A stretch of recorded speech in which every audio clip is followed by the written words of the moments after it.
This is middle-aged cartoonist here. I've been going through the file copies of the comic books I still have on file in my current ongoing series, The Mighty Energy Girl, a superhero series started in 2004, featuring a middle-aged super lady who has been serving the fictional city of Fairview for 30 years now. As long as I have everything sorted, I thought we'd go through a brief tour of Energy Girl's career. The very first issue, number 1, was called Hijacked, or Blow That Lonesome Whistle, Casey. Superheroes never get to take a vacation, and this was no exception. A simple trip into the Rockies turned into an adventure saving a hijacked runaway train. Number 2 was called Obsessive. It introduced the villain, the obsessive compulsor, a man who had beat that dreaded disease and developed such mental power he discovered he could control others' minds by sheer mental will alone. Issue number 3 was called Flex Time, or Breaking Up is Hard to Do, except it was buffing up is hard to do.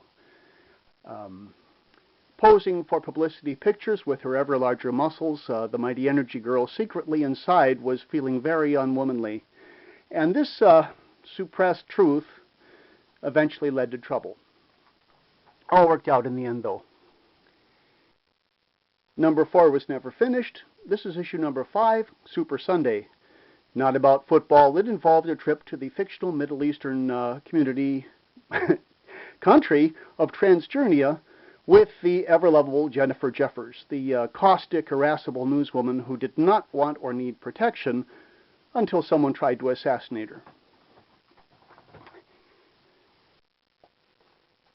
Well, I've got that backwards. Actually, number 5 dealt with a nursing home invaded by a space dinosaur. This is number 6, Driving Miss Jenny Crazy. This is the one where our lovely news lady, who, as you can see, is very fond of our superhero, got her comeuppance in the third world. It's always good to have a super lady along to protect you, no matter who you are. Photography was again the subject in this issue. This is number 8. This was called You Need to Be More Flexible, in which Energy Girl decided to cease posing for charity photographs, but some photographers just wouldn't give up.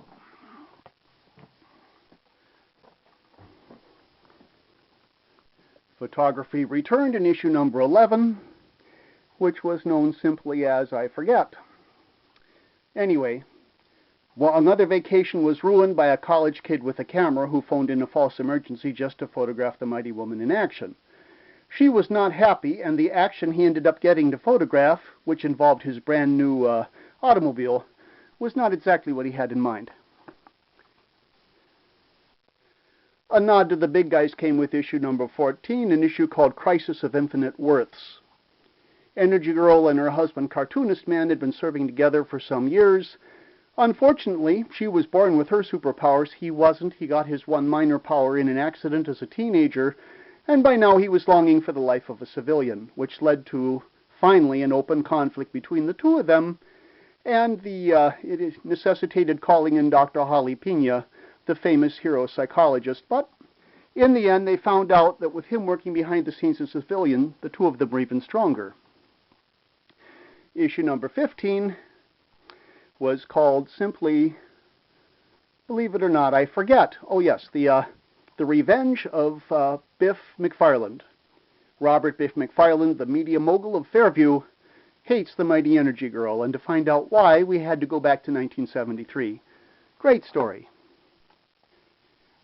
Issue number 23 was called simply Medical Muscle Babe. Bad guys from Chicago, a third-rate group who were really not getting anywhere, were brought to Fairview hoping to have better pickings. Unfortunately, they did not count on Fairview having a superhero, nor did they count on the night they shook down the children's hospital, that was the very night she was visiting with the kids. Did not go well for them at all. It did introduce our young patient, Aaron Oxygen. Issue number 24 was another gentle parody of a famous movie called The Butt Kickers, in which two young kids in Fairview who long to be superheroes in their own right decide to help out the Mighty Energy Girl. Unfortunately, they have no superpowers, they have no training, and they quickly find out They have no business being out there. Still made a pretty good story. This is issue number, because I forgot to put it on the cover and I don't remember. Oh, there it is. This is issue number 25 called Cape Cod Conundrum. This issue was done largely to honor one of my most faithful fans who is from the Cape Cod area.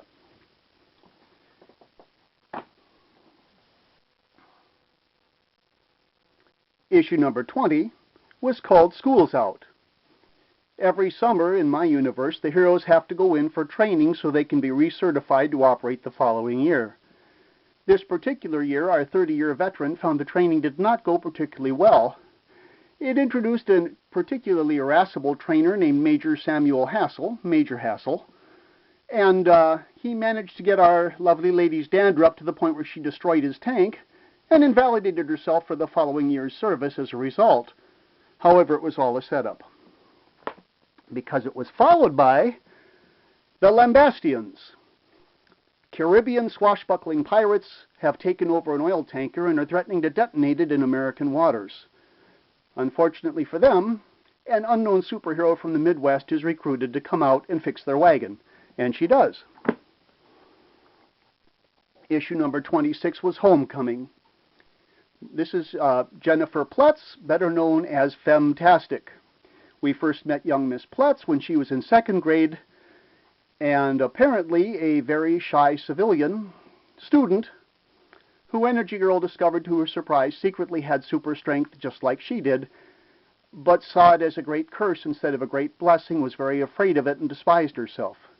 Well, with a little work, Energy Girl got her into training, changed her attitude, and now Jennifer is 18 years old and just about to graduate in her own right. Energy Girl is invited to come out and be the keynote speaker for the homecoming festivities at this hero training facility, and a meeting is set up between Energy Girl and the now-grown Pletz. Unfortunately, time changes things. It's changed the school, it's changed Jennifer. And when Jennifer has a mind of her own, it doesn't sit too well with our normally very sweet E.G. So both of them learn some lessons about growing up, and it ends happily. Issues number 27, Eagle's Claws, and 28, Eagle's Tears, send Energy Girl northward into the upper northern Wisconsin woods, where bordering the Wisconsin-Upper Michigan border, there is a fictional Native American sovereign nation populated by Native Americans called the Choctaws. Oil has been discovered in the border areas between the Choctaw Nation and the United States, and this leads to tension. A man who makes flutes, who has studied Native American lore and makes his own Native American flutes, living in Illinois, donates his entire flute collection to the Choctaw Nation as an offering of peace and reconciliation from past wrongs. Unfortunately, the flutes are stolen, and it's afraid they will be used for nefarious purposes. E.G. hops the next train north and saves the day, but it takes her 2 issues to do so. Finally, issue number 29, the most recent issue to be completed, simply is called Play Missile for Me.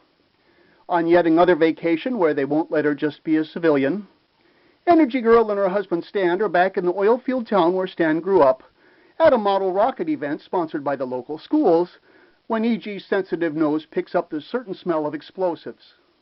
A quick costume change and a request to husband Stan to give her the ability to fly, and E.G. is in quick pursuit of 2 model rockets that are launched. She and the rockets end up coming down hard in the middle of the oil field, right after somebody says, babes don't just fall out of the sky, do they? Well, Energy Girl's not exactly a babe, but she does come down right in the middle of the oilmen's argument.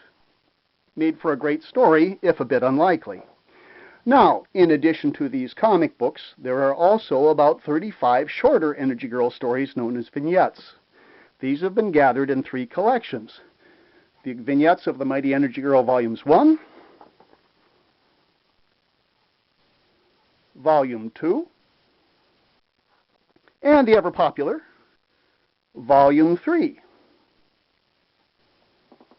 What you're looking at here is the culmination of 10 years of work, or really 10 years of fun, by middle-aged cartoonist in his spare time. I've got a day job. I do this evenings when I get some time off. And this is both how I stay sane and a great hobby. I enjoy both the writing of the stories, doing the artwork, and I'm looking forward to another 10 years. Maybe someday you will be looking at a second video where there will be twice as many comic books. You may ask, how can you get these? Well, you can't. See, they are normally posted on the internet for people to read. Right now I am currently in between internet sites, but they hopefully will be coming your way soon. But as far as the printed versions, when I complete a comic, it takes me roughly 3 months to complete an issue. I run 4 or 5 copies for myself, and some of my trusted friends get a copy. And the only way to get one is to be one of those, unfortunately. I've tried several times to sell them. Nobody really wants to buy these, so I finally decided they are not for sale. I do enjoy sharing the stories, and hopefully there'll be a place you can see them again soon, but the printed ones are all now collector's items. That doesn't mean there's a big demand for them, it just means they're hard to get. Who knows, though, someday, on a newsstand near you, you may find somebody else's work. But I enjoy sharing mine with yours as well. This is Middle-Aged Cartoonist saying have a nice day, and for those of you who are so inclined, pick up your pencil, pick out some paper, and get going on your comic books. I'll be looking for your video in a few years to know who's coming up behind me. Have a good day, and sayonara.